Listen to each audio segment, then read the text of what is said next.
Why your plants are changing color. The secret language of deficiency. Have you ever looked at your favorite monstera or tomato plant and noticed a weird yellow spot? Or maybe the edges are looking a bit crispy. Contrary to popular belief, your plant isn't just being dramatic. It's actually sending you a coded SOS signal. Today, we are breaking down the secret language of plant deficiencies. We are going to see how plants move nutrients like a high-stakes logistics company and why some leaves sacrifice themselves for the greater good. Let's dig in. The basics. How to read a plant.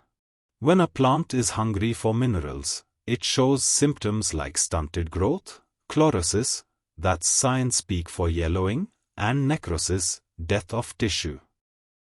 Now, why do we always talk about the leaves? Well, because studying roots is hard. You have to uproot the whole plant to see what's going on down there. So, the shoots are our primary dashboard. But wait. Before you diagnose, remember the 4 factors. Species. What's true for a tomato might not be true for a pine tree. Severity. How bad is the hunger? Age. Is the plant a baby or a senior? The combo.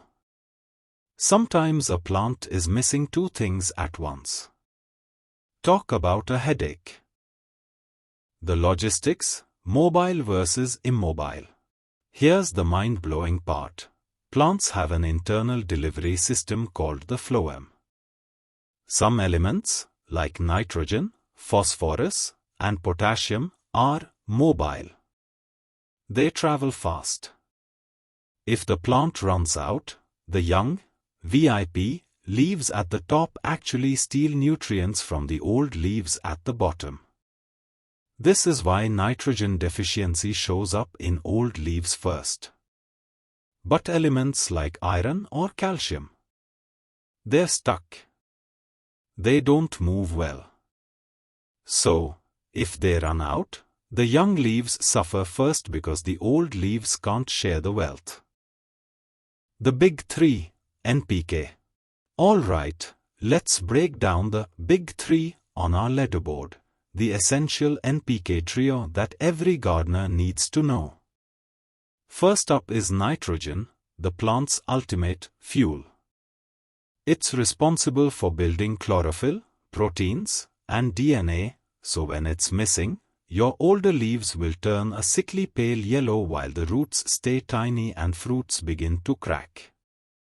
Next, we have phosphorus, which acts like the plant's battery. It is essential for ATP energy and genetic building blocks.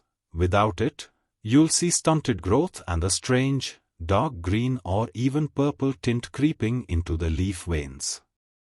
Finally, there's potassium, the manager of the group. Potassium oversees water movement through osmosis and regulates the opening and closing of stomata. If your plant is low on K, you'll notice burned or crispy leaf edges and weak stems that simply collapse under the weight of wind or rain. The specialists, secondary and micronutrients. Now, let's get into the weird stuff. Sulphur. Unlike nitrogen, sulphur isn't a great traveler. The young leaves turn reddish first. Fun or scary fact. Plants can actually breathe in sulphur from air pollution sulphur dioxide, but too much creates acid rain inside the plant. Magnesium. Ever seen interveinal chlorosis? That's when the leaf veins stay green but the tissue between them turns yellow. Since magnesium is the heart of the chlorophyll molecule, without it, the plant's powerhouse shuts down. Iron. Iron deficiency looks like magnesium deficiency but usually hits the youngest leaves first. It's the makeup artist needed to develop that lush green chlorophyll. Boron. This one is a life architect. Without it, the growing tips, meristems, die, and pollen doesn't develop. No boron, no babies, seeds, fruit. The strange diseases.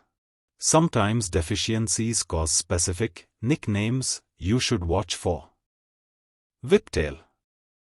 Leaves in cauliflower look like thin, twisted whips. That's molybdenum. Dieback. Citrus tips dying from the top down. That's copper. Little leaf. Tiny, bunched up leaves in apples or beans. That's zinc asking for help. Gray specks. Oats looking spotted. Give them some manganese. So, the next time you see a yellow leaf, don't just reach for the watering can. Look closer. Is it an old leaf or a new one? Is it yellow all over or just between the veins? Your plant is talking. You just have to listen. If you found this plant whispering guide helpful, hit that like button and subscribe.